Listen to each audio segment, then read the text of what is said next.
I will always look out for you. But then the question, in weighing that, some things that come to mind as well. But I mean, that's nice, Joanna. You know what I mean? But I know. You're a fringe. You're on the fringe. Which I think is a product of history. That's historically within our culture, Mormon culture. That's how it's been addressed.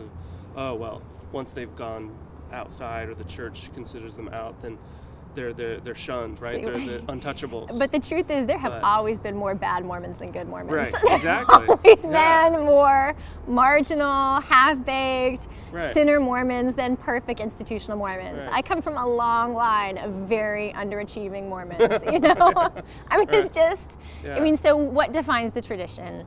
Is the tradition, the official story, or is the tradition all of our messy lives? Right. And the deep yearnings we have, and the deep love we have, and the deep bonds we have by being part of this crazy, wonderful, unique American tradition, right? And it seems like not to be too cliche, but the power of the communication through internet and the shrinking of the world enables now people to go, oh wait, we can form a virtual, if not real, community. Right. That now does give us that power. What you were suggesting, like, well, is there enough resilience? Can we provide? Can we nurture each other? Can we provide resilience? Can we provide? Because it can work to go to church. I mean, for me, easier than for you. I can go and sit and hold hands with my husband, who's not Mormon, and you can't. Mm-hmm. Not in Sacramento, not right now. Right. I mean, someday we'll work up a posse. Yeah.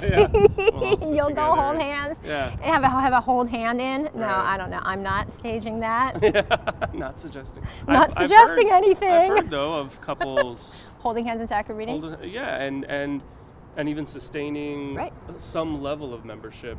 Maybe not on the books, well, having been kicked out, but they still go and they're like, yeah, I'm gonna hold hands and. That's right. And you guys can just get used to me, and I will forget all the stupid things that may be said behind my back or to my face. We have to be resilient, right? And because if we wave the white flag, I mean, there are so many young ones coming up who need to know, who need to have different options than I did at 20. Right. Where everyone I looked up to as a possibility of who I could be was like X'd out. Right. I mean, they're all still around. They're all survived. A lot of them disappeared, but I'd say 70% of the women I went to college with no longer have any affiliation with the church at all. Wow. At all. They're gone because of what they saw when the church fired feminist professors and purged feminists from excommunication. But anyway, I mean, but look, there's a ward now in San Francisco, it has an openly gay but celibate, but still openly gay, proudly gay, has been in a gay relationship. Mitch Main. And I was on the phone, you did, okay, good. I was on the phone with Mitch a while ago, and he said, look, you don't have to take, maybe take the sacrament, maybe you don't. It's still there for you. I've gone to churches where it's not ideal, but I don't fit the bill for taking communion, but I can still go and have a spiritual experience. I don't know, I just like it. I don't want to ask anybody who's not feeling nourished by LDS institutional spaces to go somewhere that's difficult or dangerous for them. But I think Mormonism is strong. Yeah. I think Mormon communities are strong. I think Mormon wards are really strong. And I think that there is a lot, many of them, not all wards are alike. I have a really great ward right now, so I'm feeling up on wards. But, it's inconsistent. It's inconsistent. Depends on where you live. Yeah. But I mean, in some places, there is some space to be claimed. Definitely. And I don't know who wins if we don't claim it.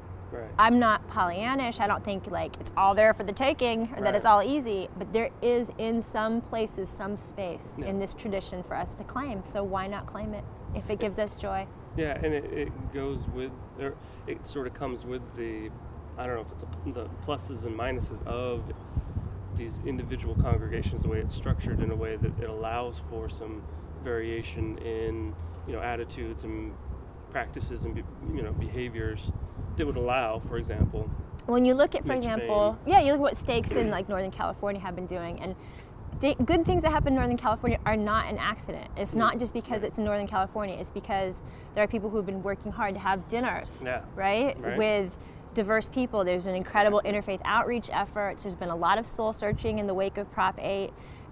Effort yields growth, right? And oftentimes, and oftentimes we're afraid to even try. Right. Yeah. Because that institution seems so gigantic and monolithic and a little patriarchal, or a lot. And so all of that just can seem like too much. Well, and even if, the other thing that's so interesting to explore is even if the institution is not a fit for us at all, not a fit for somebody at all, they're like, I just can't take it, I can't go, I can't subscribe to a church that holds me to be a second-class citizen. If someone feels that way, there are other ways to honor your Mormonism. Right. And to practice your Mormonism, and to continue the Mormon tradition without, if an LDS church institutional framework isn't comfortable for you. Right. I mean, there've always been multiple paths. Right. So, what shape are you seeing, or do you think this sort of supported resiliency coming in terms of communicating with one another, or what, what I mean? Like, because, and what does that look like in contrast or in comparison to what we maybe more traditionally experience with the black and white? Well, and also the resilience we do find from our Mormon affiliation in a more institutional setting. You know what I mean? That is part of why we remain Mormon, right, too, is the community there and the resiliency that we gain from believing in principles of the gospel and participating in enacting Christian principles with our fellow saints. There's all that support there. What is this other? Well, see, and it depends on if you see what is the foundation of a Mormon community. Is it the fact that we all show up because we believe the same thing? Or is it the fact that we all show up for a host of reasons and that we end up building relationships and serving one another, right? Yeah. And I tend to think of it more in terms of the latter. And that's the realm of... Why we should or why we do? Be honest. How it functions actually is that people have a lot of messy motivations that bring them together at church, right? Not everyone actually believes the same. Right. Even among Orthodox Mormons, even among apparently, there is latitude and diversity, but that we're committed to this idea that this is worth something belonging to, and we show up and make it happen. And so I think there's a real model of possibility for that in the communities that are building and may come during our lifetimes, as people find ways to express and share their Mormonism, connect via the internet, but also face to face, and support one another.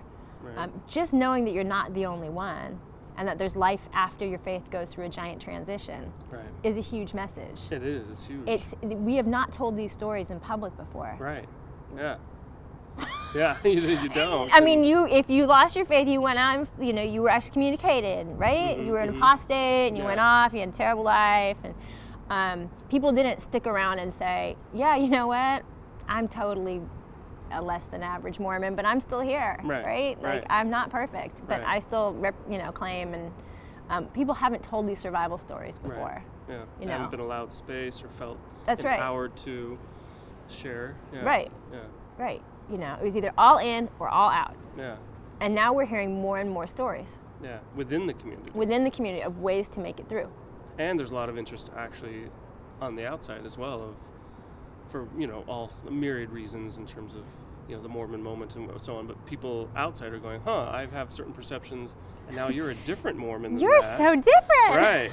Right. And so that becomes interesting, and that in some ways is supportive. I mean, we went through some crazy times in the last few decades. I mean, Mormonism actually has a sort of messy, diverse political history. Right.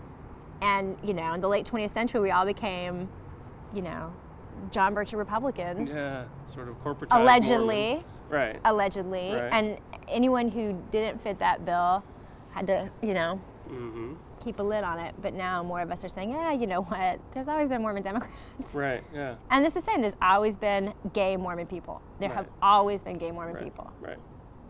Always.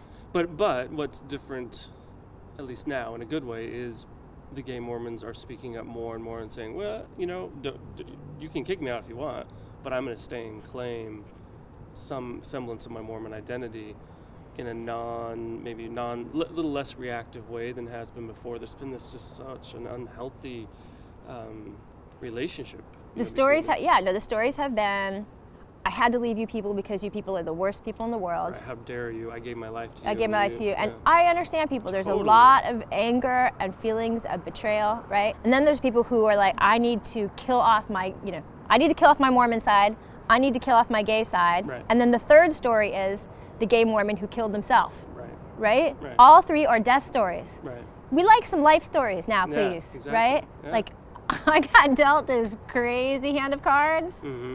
and I'm just gonna play it, and that's my life, right? Yeah. And I'm gonna survive this. Right. This Right. is a meaningful path. And talk about it. Yeah. Yeah, and being dealt this hand is meaningful. Mm-hmm. Yeah. It is a really fascinating spiritual puzzle to be worked out every step of my life. Exactly. And it produces good things: insight, compassion, love, devotion. Yeah. If we'll hold on to it. And yeah, that's right. And let it work its way, through us. Well, it takes levitation sometimes. Yeah. I can attest. Oh, seriously. Absolutely. But yeah, no, too many. We've had dead stories. Yeah. We need. I like Now we're having living stories. Right. Yeah. Right.